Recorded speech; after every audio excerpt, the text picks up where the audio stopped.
The waters rose, civilizations drowned, but something far deeper than cities was lost beneath those waves. What if the flood didn't just kill bodies, but murdered belief itself? Picture this: you wake up to a world submerged. Everything you trusted, your streets, your temples, the faces of those you loved, gone beneath an endless ocean. But here's what haunts you more than the loss. The gods you worshipped either allowed this horror or orchestrated it. Ancient floods weren't natural disasters. They were cosmic resets, catastrophes so absolute, they forced humanity to question whether the divine even cared. From Mesopotamian epics to Hebrew scripture, from Vedic hymns to Egyptian cosmology, flood narratives appear everywhere, a scar burned into humanity's collective soul. But nobody talks about what really happened after the waters receded. How did entire civilizations, stripped of everything, rebuild not just their homes, but their entire understanding of the sacred?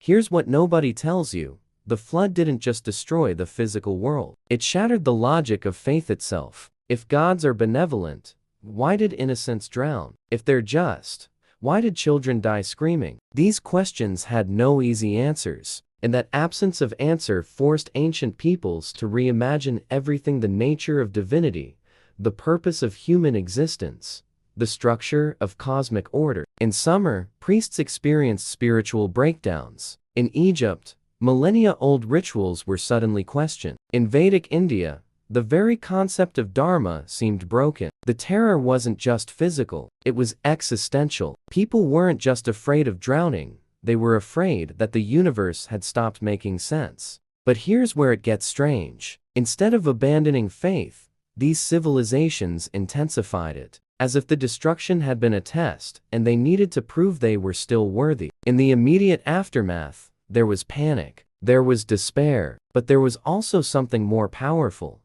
the desperate need to reconstruct the sacred. Because without gods, without cosmic order, without a narrative that explained suffering, these societies simply couldn't function. Faith wasn't a luxury, it was the only thing preventing total chaos.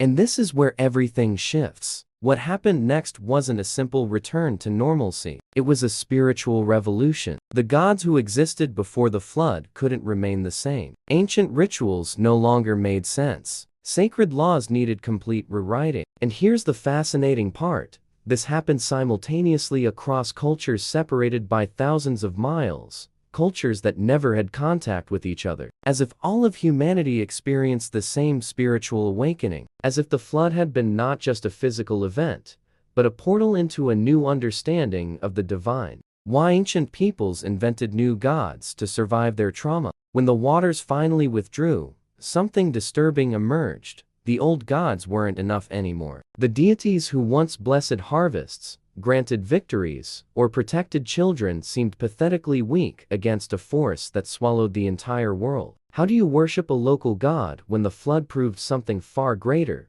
far more powerful, far more terrifying exists? In this spiritual vacuum, new deities began emerging, or ancient ones were completely reimagined. They weren't just protectors anymore, they were cosmic judges. They weren't merely creators, they were destroyers capable of resetting everything to zero. In Mesopotamia, Enlil, who ordered the flood, was reinterpreted not as a tyrant, but as a necessary force of purification. In Egypt, the aquatic chaos represented by Nun gained new meaning: not just destruction, but the primordial state from which all creation emerges. In Vedic traditions, the concept of pralaya, cosmic dissolution, was integrated as an inevitable part of universal cycles. But here's what keeps me up at night: these peoples weren't just trying to understand what happened, they were trying to prevent it from happening again. And here's the detail everyone misses: the transition wasn't peaceful. Priests clashed with priests. Seers were challenged, sometimes violently, because accepting that gods could destroy everything meant accepting that humanity had zero control. And that was terrifying beyond words. So a new narrative was constructed.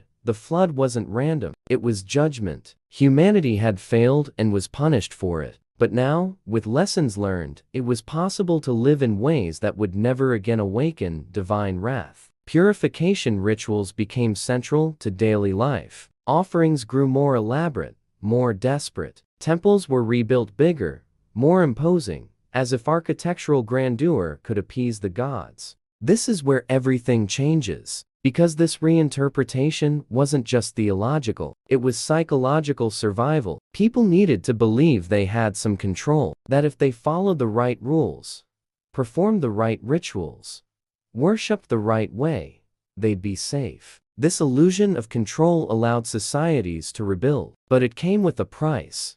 Constant fear. Fear that any deviation, any failure, any sin could bring the waters back. And this fear consolidated priestly power because only they could interpret signs, only they could mediate between humans and gods, only they could guarantee the flood would never return. How sacred texts became humanity's blueprint for preventing apocalypse. The surviving scribes faced an impossible task: preserve the past while inventing the future. Because ancient texts, stories passed down for generations, now needed to incorporate the flood, not as a footnote, but as the central event of human existence. And that's exactly what happened. Everywhere, flood narratives became foundational. The Epic of Gilgamesh was expanded to emphasize Utnapishtim, the flood survivor. Vedic texts incorporated myths of Manu, the first man to receive divine warning. In Egypt, stories of aquatic chaos were woven into Heliopolitan cosmogony. These weren't simple additions. They were complete reformulations of sacred history.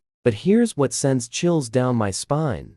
These texts weren't just descriptive. They were prescriptive. They taught how to live to avoid another destruction. Moral laws were codified with unprecedented precision. Rituals were detailed down to the smallest gesture. Specific prayers to appease angry gods were recorded and repeated generation after generation. Priests became guardians not just of memory, but of humanity's very survival. And this gave them unprecedented power, because if only they knew the correct rituals, only they could prevent the next flood. Here's the part nobody talks about. These texts also contain something deeper. They spoke of renewal, of rebirth, of hope. Because yes, the flood was destruction, but it was also purification. The corrupted world was washed clean. And now, survivors had the chance to build something better. This duality, terror and hope, punishment and renewal, exists in every flood narrative. And that's what makes them so powerful. They don't just explain the past. They offer a pathway to the future. And this is where everything shifts. These texts weren't meant to be read. They were meant to be lived. Remembrance rituals were created, ceremonies where the flood was symbolically reenacted, so no one would ever forget. Purification festivals became annual events. In each generation, the story was retold, always with the same message: humanity survived because it learned, and it will only continue surviving if it never forgets. If this spiritual reconstruction resonates with something inside you, comment renewal. Which aspect of this resilience impacts you most? And if this journey is touching your soul, leave your like and subscribe to keep exploring the mysteries that shaped human faith. What if the real reconstruction wasn't buildings, but broken souls? The flood's trauma wasn't in destroyed cities. It was in the mind of every survivor. Imagine losing everything and having no one to blame except the gods themselves. The psychological impact was devastating. Collective depression, guilt, shame. Why did I survive when others didn't? What did I do differently? These questions tormented survivors. And the answer ancient societies found wasn't therapy. It was ritual. It was community. It was shared faith. Because the only way to overcome such profound trauma was to transform it into something sacred. This is where everything changes. Post-flood spiritual practices weren't just about appeasing gods. They were about healing humans. Purification rituals became rituals of emotional release. Collective offerings created unity. Religious festivals rebuilt social bonds that had been torn apart by the waters. Temples weren't just places of worship, they were community support centers,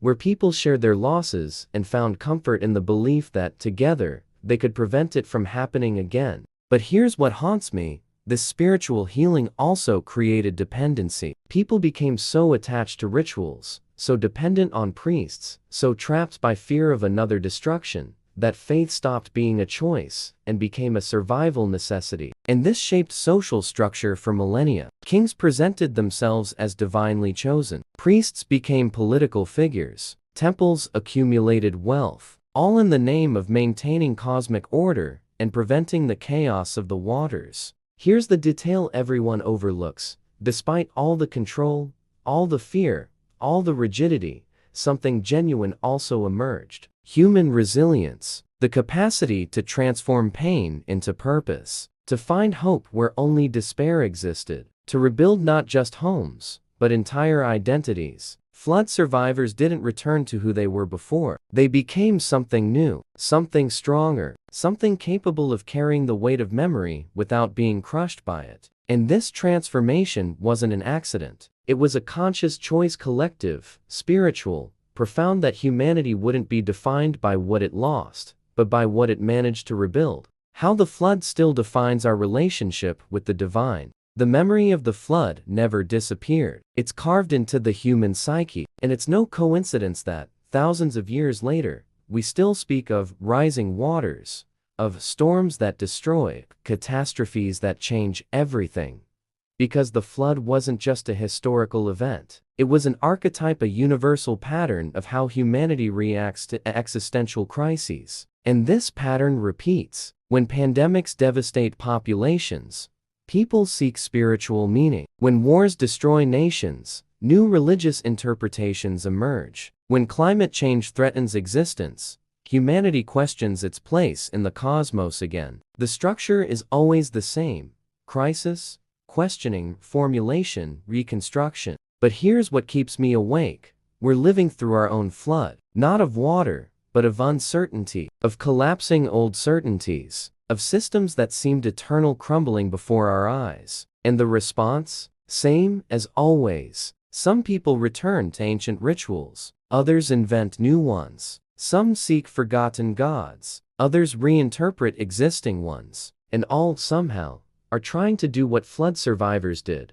find order in chaos, meaning in suffering, hope in destruction. Here's what nobody realizes. The flood's deepest lesson isn't about punishment. It's about renewal. It's about humanity's capacity to, even facing the unimaginable, refuse to give up, to not surrender to despair, to rebuild, always, always, always. And this isn't just inspiring. It's proof that something exists in human essence, something spiritual, something unbreakable that refuses to be drowned. Even when everything is lost, even when God seemed to have abandoned us, even when the entire world is underwater, humanity finds a way to swim, to survive, to transform. And this is where everything shifts. Because maybe the flood was never about the gods. Maybe it was always about us. About our capacity to endure, to heal, to rebuild not just cities, but souls, to transform trauma into wisdom, to carry painful memories without letting them define us. Ancient flood survivors left us a legacy. No matter how deep the water, faith can learn to swim. And if we keep swimming, if we keep believing, if we keep rebuilding, just maybe, we can create a world that never needs to drown again. If this journey through the waters of time touched your soul, comment resilience. What did you learn about spiritual reconstruction? Leave your like, subscribe, and share this revelation. Comment awakening if you believe this message needs to reach more people searching for meaning amid chaos.